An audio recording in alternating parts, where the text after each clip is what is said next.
આજે ભાજપના ભરતી મેળામાં વરાછા ભાજપના ધારાસભ્ય કુમારભાઈ કાનાણી હાજર રહ્યા ન હતા તે નારાજ મામલો બહાર આવ્યો છે અને આ બાબતે અલ્પેશ કથિરિયાનું નિવેદન સામે આવી રહ્યું છે। આપમાંથી રાજીનામું આપી ભાજપમાં જોડાનારા અલ્પેશ કથિરિયાએ જણાવ્યું હતું કે કુમાર કાનાણીની વાત તેમના સ્તર પર યોગ્ય છે। ચૂંટણીમાં આમને સામે લડ્યા હોય ત્યારે તે પ્રશ્ન બાબતે તેમને મનમાં વાત હોય તે મીડિયા સમક્ષ તેમને મૂકી છે અને અમે કુમારભાઈને ચોક્કસ માનવીશું તેમ અલ્પેશ કથિરિયાએ કહ્યું હતું। નિવેદન આપ્યું છે આજે તમારા એમની જે વાતો છે એમના સ્તરે એકદમ વ્યાજબી વાત છે।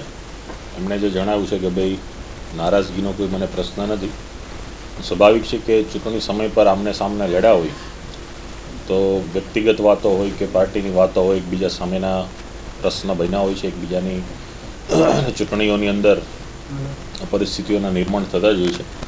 એટલે એમને પાર્ટી તરીકેના નિર્ણયમાં એમની નારાજગી નથી, પણ સ્વાભાવિક છે કે જે આમને સામને લડાઈ લડ્યા હતા, આમને સામને ચૂંટણી લડ્યા હતા એ પ્રશ્ન બાબતથી એમને ચોક્કસ એમ પણ મનમાં જે પણ વાત હશે એમને મીડિયા સમક્ષ ચોક્કસ રજૂ કરી છે કે હું સિદ્ધાંતોને લીધે આવી શક્યા નથી અને હવે વડીલ તરીકે ત્યારે પણ અમે એમના આશીર્વાદ લેતા હતા અને આવનારા દિવસોમાં પણ જ્યાં પણ એમના સાથ સહકાર સહયોગની જરૂર હશે તો ચોક્કસ લેતા રહીશું। નારાજગી કઈ રીતે દૂર કરશે?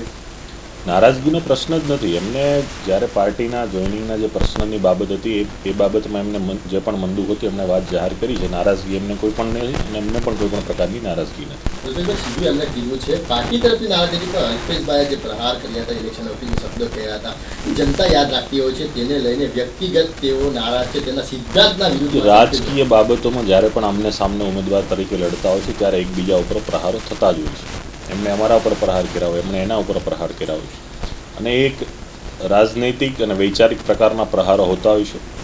એમાં વ્યક્તિગત એમના ઉપરના પ્રહારો નથી કે એમણે કોઈ અમારા ઉપર વ્યક્તિગત પ્રહારો નથી કર્યા અને ચૂંટણી સમયે આવું બધું બનતું હોય છે, પણ હવે જ્યારે પાર્ટીમાં સાથે રહીને કામ કરવાનું છે ત્યારે પાર્ટીની જે પ્રક્રિયા છે, પાર્ટીની જે વિચારધારા છે, પાર્ટીની જે ગાઈડલાઇન્સ છે પ્રમાણે સાથે મળીને કાર્ય કરતા રહેશે। અલ્પેશભાઈ એમને સ્ટેજ પર જ્યારે તમારું કેસરિયા ધારણ કરવાના હતા એ વખતે નહીં આવ્યા હતા, આ બાબતે તેમને પૂછવામાં આવ્યું હતું, તેમણે કીધું કે આમને સામને બોલવાનું થાય, વ્યક્તિગત લાગણી દુભાઈ એટલા માટે નહીં આવ્યા હતા, તો એવી તો કઈ લાગણી હતી? જ્યારે 2022ના વિધાનસભામાં અમે હરીફ ઉમેદવાર તરીકે લડ્યા હોય અને એમને અત્યારે એવું લાગતું હોય કે ભાઈ આવનાર વ્યક્તિ હરીફ તરીકે લડ્યા હોય એમનું સ્વાગત કરવું કે સન્માન કરવું એના સિદ્ધાંત વિરુદ્ધ લાગ્યું હોય તો સ્વાભાવિક છે કે હાજર ના રહી જાય।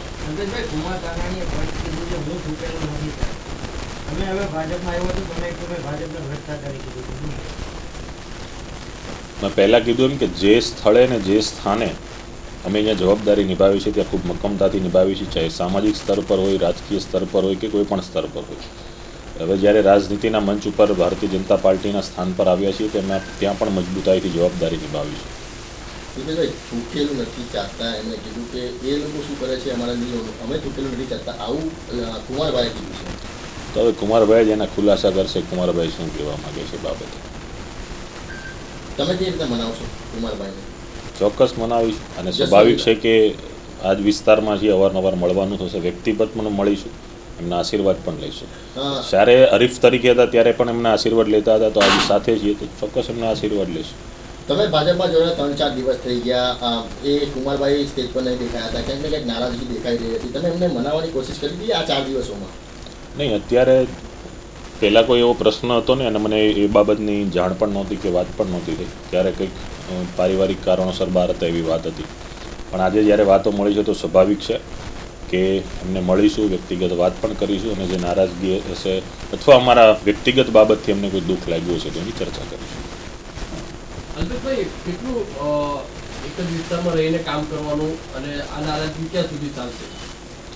નારાજગીનો પ્રશ્ન જ નથી, એમને જે સિદ્ધાંતની ને એની જે વ્યક્તિગત બાબત છે ચોક્કસ છે, એમને જે કોઈ બાબતમાં દુઃખ લાગ્યું છે તે બાબતની ચર્ચા કરશું, એનું નિરાકરણ લાવીશું।